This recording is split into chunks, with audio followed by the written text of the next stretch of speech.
5013. Right. I'll text that to you as soon as I get it. So great. Okay. Well, other than the cover, let's talk about what, in order to be able to issue a second edition, we need to have make some changes to it. So Yeah. what changes need to be made to the book? Have each of you had a chance to reread the book? I've read portions of it. I haven't read in its entirety. I kind of skipped around in various chapters to refresh my memory. Yeah. And nothing was too glaring, but I should probably read it start to finish. I kind of done what you did. I think I need to focus and just go start to finish. So. And that's what I'm doing. Okay. And I'm with Gordon. I'm not finding, other than a few things that maybe some basically minor things, mostly they appear to be just sort of not quite typos. We did a good job of getting rid of all those, but things that I thought could be said marginally better. So I've made a couple of minor changes in a few of the chapters, but I'm not finding anything really big. Maybe we need to back off and all of us just reread it. Yeah. And without the idea of trying to change it, but just see if it still works. And it may be that we have to that we have to rethink how much we have to change it. But a second edition should have some changes. Perhaps, I was wondering, perhaps some sort of now with a new foreword by the authors. Yeah, well, there is that. And perhaps think about maybe some obvious areas where we can highlight, maybe in a foreword or an afterword, a prologue or maybe a second epilogue of examples of decisions we think are not well thought out, that are in the news. Take a look at the whole kerfuffle in New York over all the tax breaks given to Amazon to locate a new secondary headquarters in Queens. And then this morning I was noticing that a lot of other sources are saying, well, wait a minute, everybody's screaming about Amazon, but the new big project in Manhattan, the Harbor whatever project, yeah, it's huge, was given even more. Yeah. So perhaps some examples of things that could be thought through, avoiding, of course, the political crap. Yeah, you got to be really careful, and I have dealt with economic incentives and whatever for many years in my career, and it's a tax, it's a reduction, it's a discount in the amount of taxes that they would have to pay is really what is happening there. It's tax breaks that are given, but it's an incentive in terms of a discount. So, for example, with Amazon, it was, they were giving quote unquote $30 billion in tax incentives, or $30 million in tax incentives to come, I want to phrase this correctly. They basically got $3 million as incentives off of a $30 million that they would have had to pay. So really, they still would have had to pay 27. So it's not and those numbers are wrong. But so we got to be really careful in what we frame. My point is, I'm really be concerned about doing anything that even approaches anything that's in the news, or any political thing, because that new freshman, that congresswoman from New York, is so highly politicized right now, and Amazon, and she's getting all the blame for Amazon bailing. So You know? Yeah, that was just an example. I know. What I'm also thinking about is lately we've seen a number of other things, one of which has to do with Johnson and Johnson having baby powder products that have asbestos in them. Oh, yes. And Oh. they've known it for What? years. Uh-huh. So Really? how was that decision made? Baby powder, yes. Talcum powder. You know, so how that decision could be made knowingly, because it really doesn't take much, to look at alternatives. But there, there are just a couple of things. I don't know. It would be very difficult to pick out anything that we know about in the news. What about Perhaps we can come up with some ideas, but what about something positive? Like we'd have to go back and see what happened, but it was a international women's conference that was held, I don't know, maybe even 10 years ago that they invited the Baha'is to come in and teach them about consultation. They used it in their deliberations. yeah. The conference. I mean, how could we get any information about that? Who could we find out who may have been involved? Oh, yeah. Actually, someone from here did go. Really? What's her name? In Lewis, she used to be in Louisville. Marsha Robichaud. Marsha Robichaud? Robichaud. I think she went to that. Was Really? that in China? Yeah. Yeah, if it was the one in China, I believe she did go to that. It may have been. I'm not. I don't know. It wasn't in Europe. I don't think it was in Europe. Yeah. So. Yeah. No, I remember that, and I think that was the China meeting. But that's a good idea. Looking at a positive, and figuring out how we can use that as a good example of Yeah. consultation and action. Yeah, I think Kevin's right. Everything else is so politicized. Instead of putting something in there, we think you people that were involved in this decision are stupid. Which we do. with all due respect, you're complete idiots. Don't put it in print. Yeah, I was thinking more in the lines of how could they have done this better? Yeah.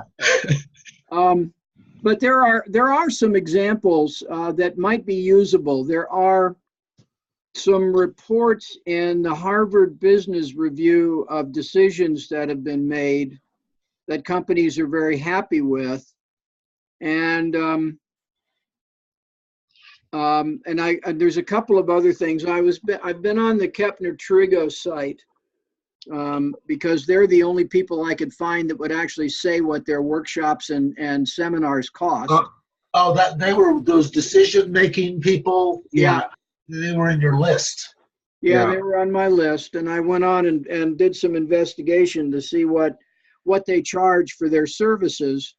Of course, nobody will tell you what they charge for their basic consulting services because they're gonna make the charge fit the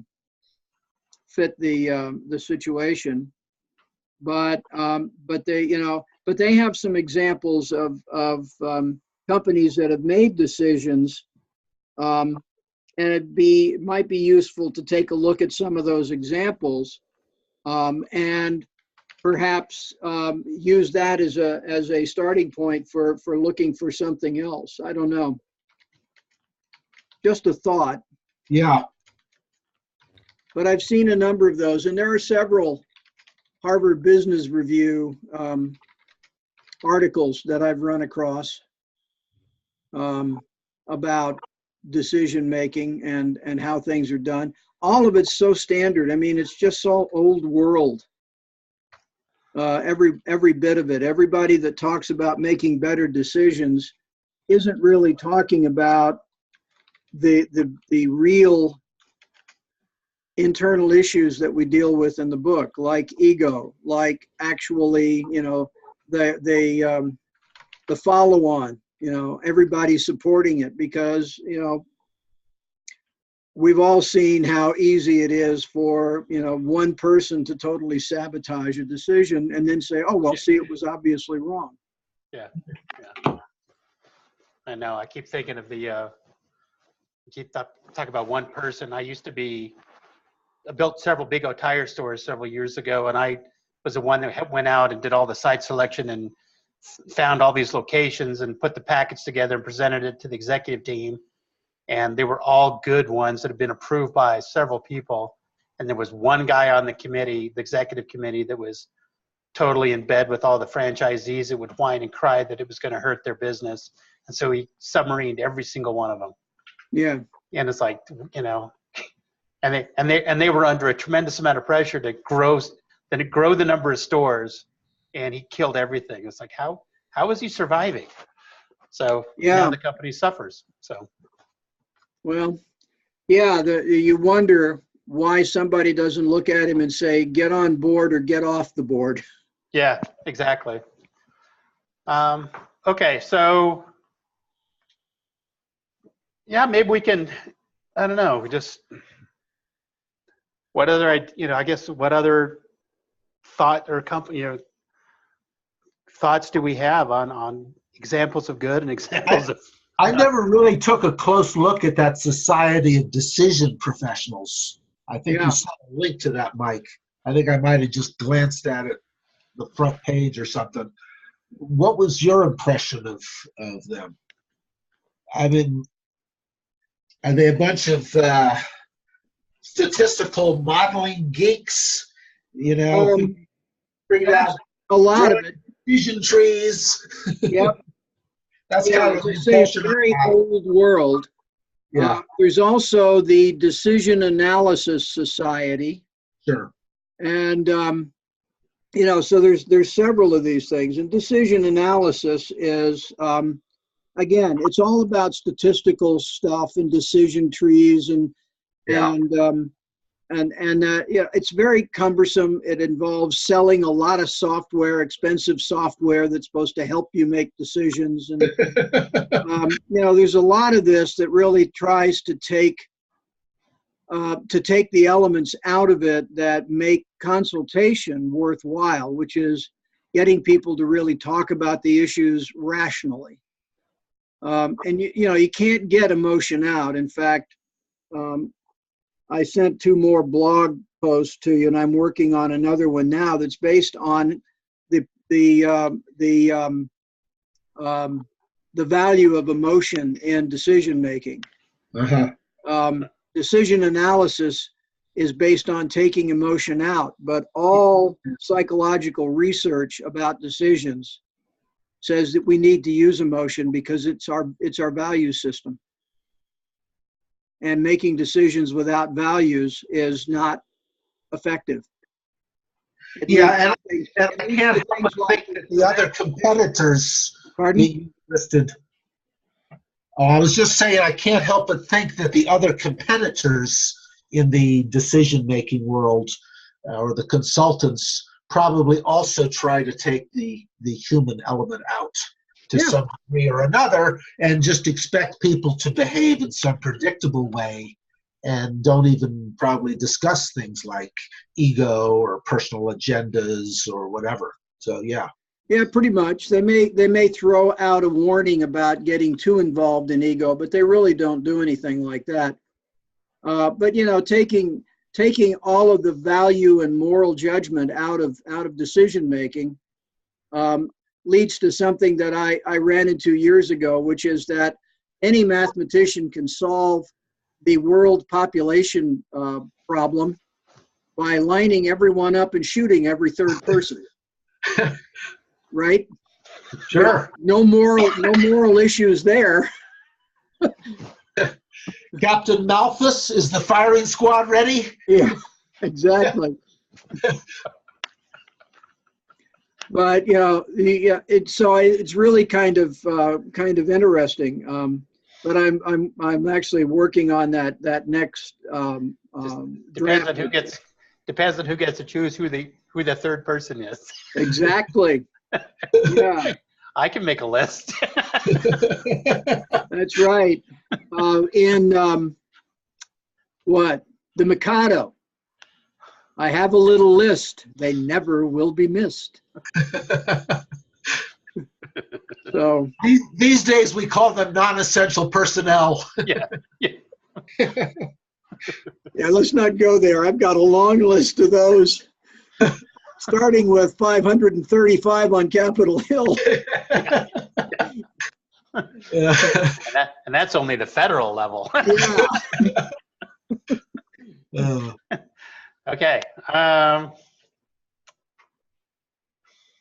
So Yeah, so we need to.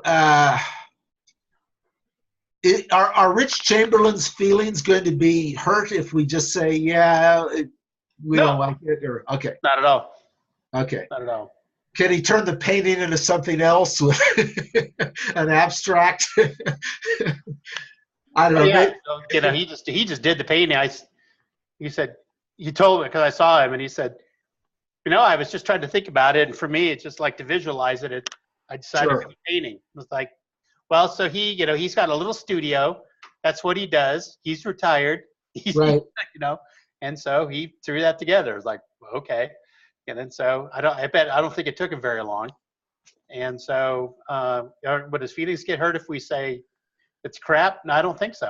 I think I'm going to see him this afternoon at a fundraiser we're doing. And, Oh yeah. Okay. and I'll just tell him it's really didn't turn anybody on. So, Yeah. so then the response would be, well, what are you conceptually? Do we have any thoughts that we would want to throw at him? Is to say, you know, because to me, it's like, you know, I kind of like the ideas of the arrows. Let's take the text off of it and just figure out what the back looks like. It's like, I like the ideas with the arrows, you know, signifying moving. Yeah. Right. I don't know. In my mind, I saw somebody flying overhead two people who were arm wrestling.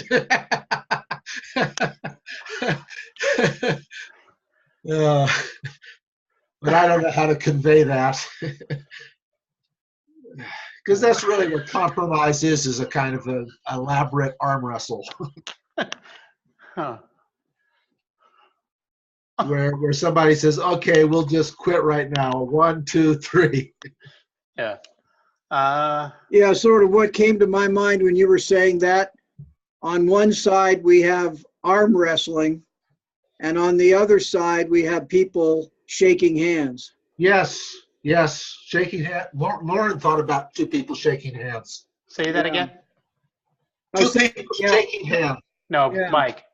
No, I was thinking the image that came to mind is you got two people arm wrestling, obviously in conflict, on one side, and at the point end of the arrow, there are two people shaking hands. That was one concept that just sort of hit me. Yeah. Okay. Yeah. How do we change this from a conflictive decision-making process Or maybe to a cooperative one? two people in a tug of war. The compromise maybe is more like a tug of war, trying to pull people over to their side. Yeah. Okay. Yeah. Okay.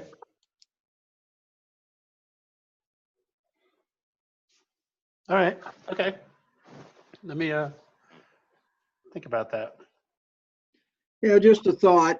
Maybe it can trigger something else in Rich. Okay. Yeah, I do feel bad that the colors came across so poorly. Yeah. Not at all. in Gordon's case, not at all. Not at all. Unless there's something wrong with my eyes, which, you know, I certainly do perceive some colors differently than other people, but not that much. Yeah. Did Rich take that with his phone? Do you think the photo? Yeah, I took it with his phone. So Yeah, there could be I'm sure- part of the problem. Some phones are just really crappy with colors. yeah, but I mean, he showed it to me yesterday on his phone. Ah, So he showed me the photo, and it looked really good. It didn't have the text.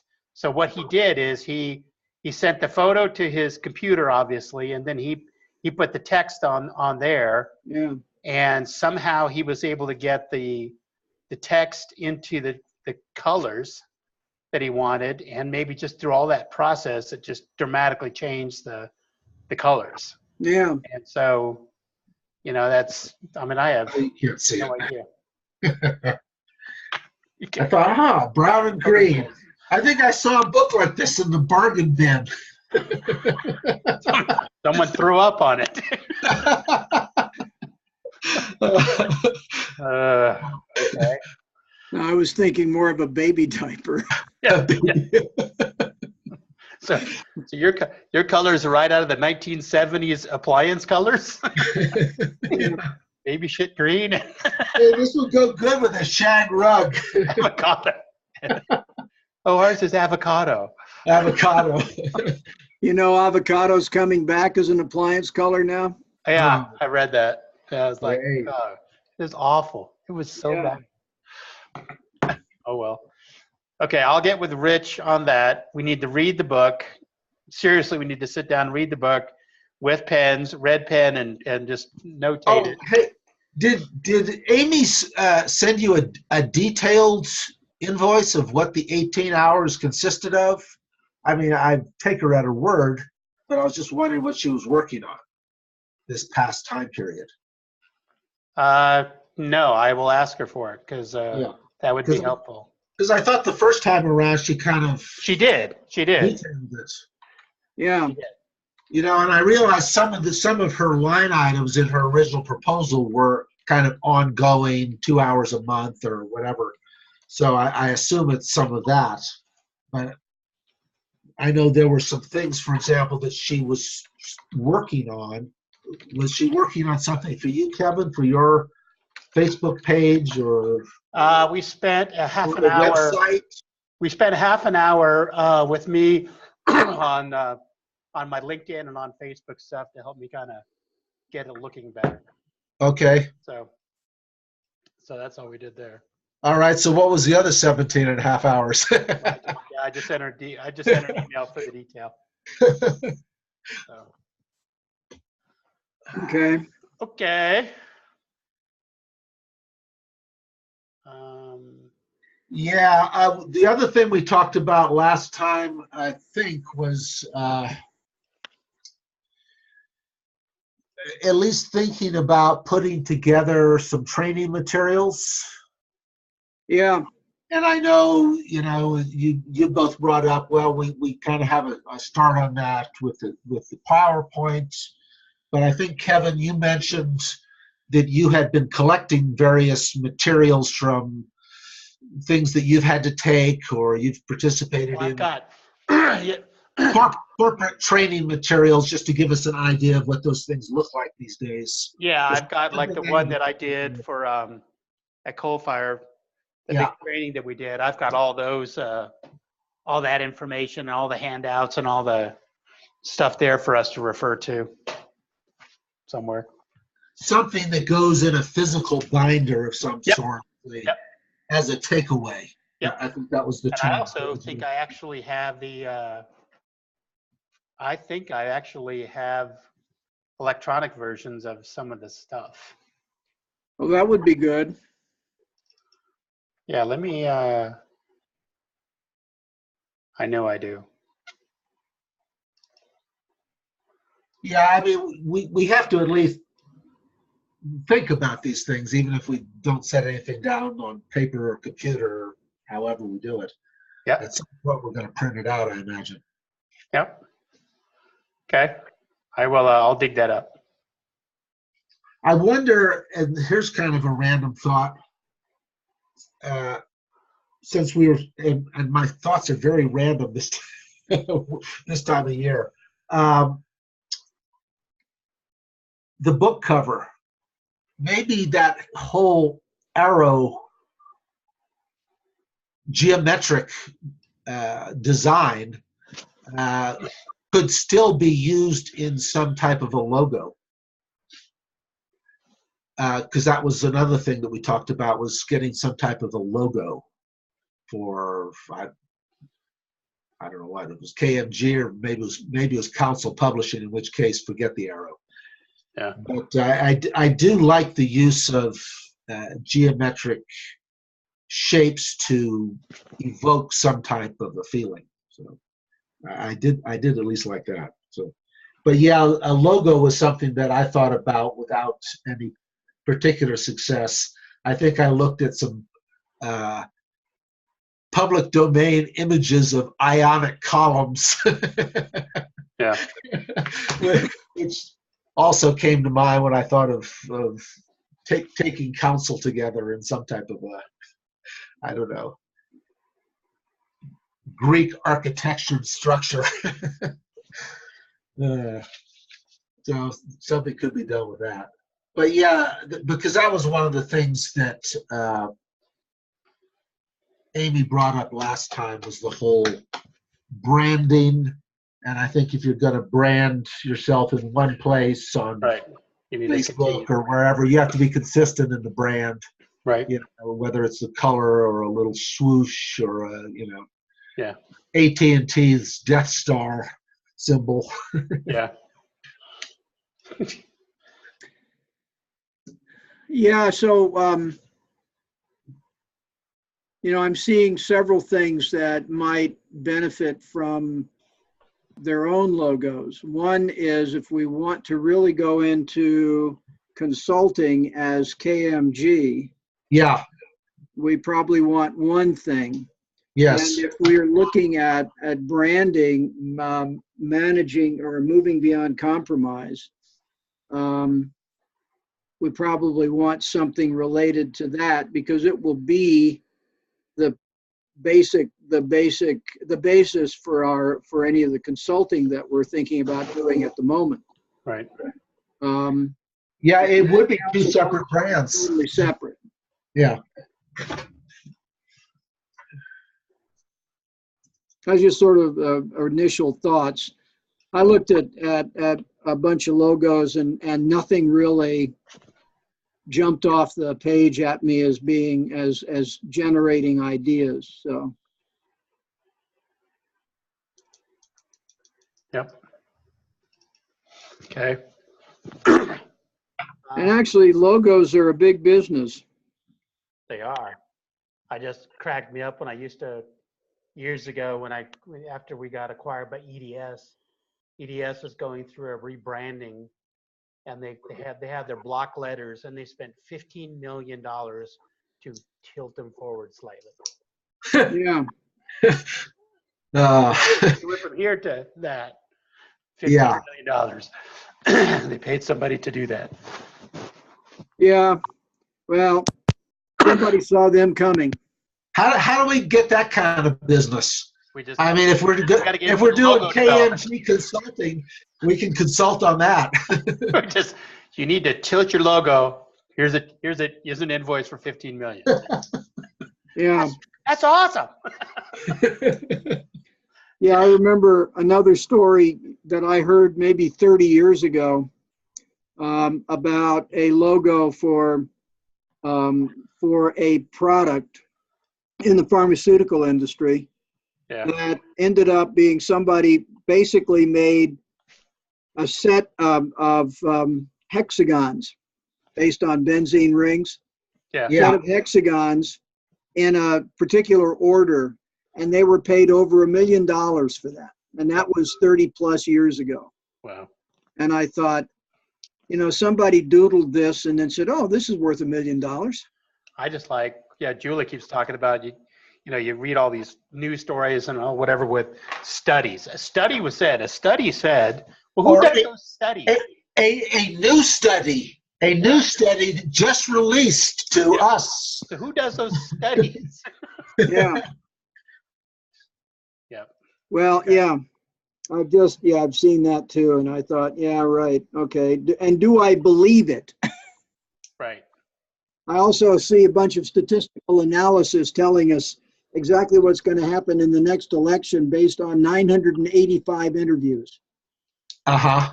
And I look at that and I say, yeah, right. And they, and I say, okay, what's the error bar on that? And it's far greater than the difference between the various stances. Right. You know, I look at it and I say, this is, you know, and somebody was paid to do this. Right. You know, just really stupid. There's a decision for you. How do you pay somebody a large amount of money to give you useless data? Yes. I don't think people actually respond to pollsters accurately anymore. I think they stopped doing that quite some time ago. Why would you? Yeah. And the pollsters haven't quite caught on to the fact that they're being put on. Yeah. Yeah, they much prefer people like me who say, no, I will not respond. Yeah. Golly. Oh, well, I'll take that as a yes. You all right, Kevin? I'm just trying to mute it when I'm middle of my cough. Yeah. I can't. I have to do water during the fast because of my asthma. Yeah. And it just, my throat and my sinuses just dry up so fast. Yeah. So hang on a sec. Well, the Hala tells us we're supposed to take care of ourselves. That's right. There's no prohibition against taking medicine. That's in this case, it kind of. It is. Yeah, it's not supposed to harm us. It's supposed to be a spiritual uplifting, not a physical destruction. No. I don't know what it is about this time of year, but I always get loaded up with 3 times as many projects during the fast. Really? Right when my brain is, you know, I hit that point somewhere between 3 and 4. Yeah. Why are you doing this to me? Yeah, my face looks like a, I don't know, Daffy Duck cartoon or. Yeah, and then especially that, to me, at just like 2 or 3 o'clock in the afternoon, I just have no energy. It's just dead. So, Yeah. okay. I'm watching Susan go through that and thinking, you know, I'm glad I don't have to do that anymore. Yeah. Well, she must be coming down the pike there. She have one more after this? Nope. Is this it? Yeah. This is it, huh? Oh, Yep. Good for her. Yep. She's not unhappy about that. Yeah. And of course, this is really a bad time for us because of taking care of her mother.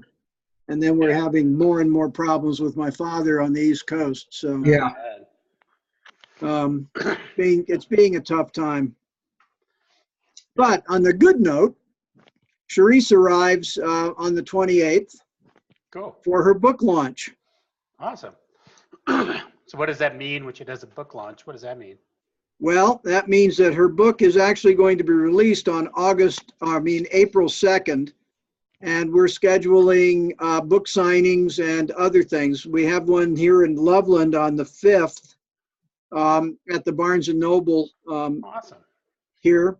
And one of her friends down in Denver is trying to arrange one at the Denver West Barnes & Nobles, because that was basically the bookstore that everybody at Foothills Academy, where they all went to school, used. And we're trying to arrange something at the Denver School of the Arts, because that's where she graduated, and they're excited. But I can't tell you how many people have been ordering her book. It's really been gratifying to see the response people are giving, including people I haven't talked to in years, who see the announcement on my Facebook page and they say, what's the name of the book and what's the author's name? So it's really been gratifying. So we're looking forward to that. And squiring her all over the area for a couple of weeks. That's awesome. Well, Rich just texted me the cover, and it looks pretty much like what's in the email. And I'm going, that's not what it looked like on his phone. Well, I tell you what.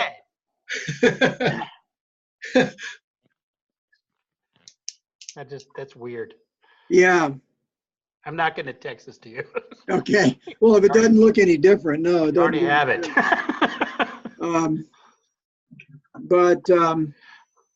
Yeah, I wonder what kind of a phone he has, because obviously if it looks good on his phone, then there's something with the way something with the way the image is compressed or encrypted or whatever for transmission that modifies the color values. Right. Huh. Okay. Well, I'll see what I can do there, but I got all the information on the. Super. Well, Okay. all right. So review the book. Yep. I'm going to continue working on blogs. Gordon, you said something the last time we met 2 weeks ago. About, yes, I did. Pardon? I haven't put them together yet, but I do indeed have some ideas for one or two. Good. Because I was thinking that part of when I move past what basic decision making is for individuals, because of course that contributes to the group decisions, talking about group dynamics at the beginning. Yeah. And its effect on decision making. Right. Yeah, and I was going to do something on the various personality types. So that'd be great to see. Let's get it incorporated. This is just not a good time for me to be too creative. I'll get back to you on that. Actually, if you just let your mind wander when you're tired, you may get your best ideas. Yeah, there's some truth to that. Let's just say having the focus to put it down. Yeah, right. Yeah. In coherent form. Yeah, that is part of the problem. Even though I'm not fasting, I'm not obviously doing a lot of eating around Susan. Yeah.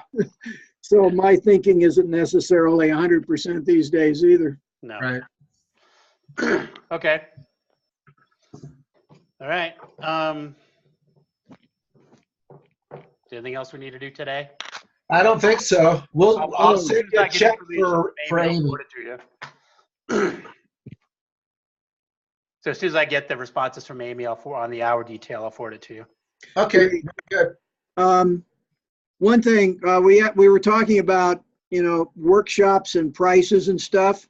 Yeah. Kepner Trigo has a 1-day workshop that I think they charge about $900 per person, but give a break for 5 or more. And they also have a 3-day that they charge just under $2,000 per person. Per person? Wow.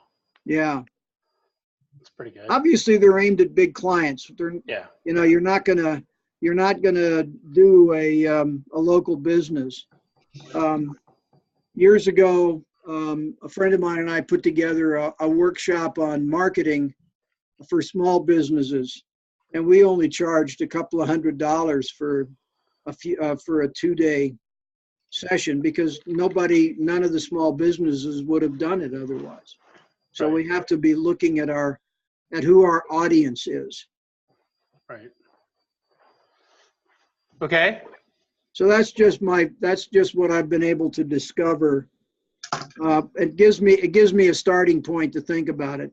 As I said, individual consulting is going to be all over the map, but it's going to be $2,000 to $5,000 a day for these guys, I'm sure. Oh yeah.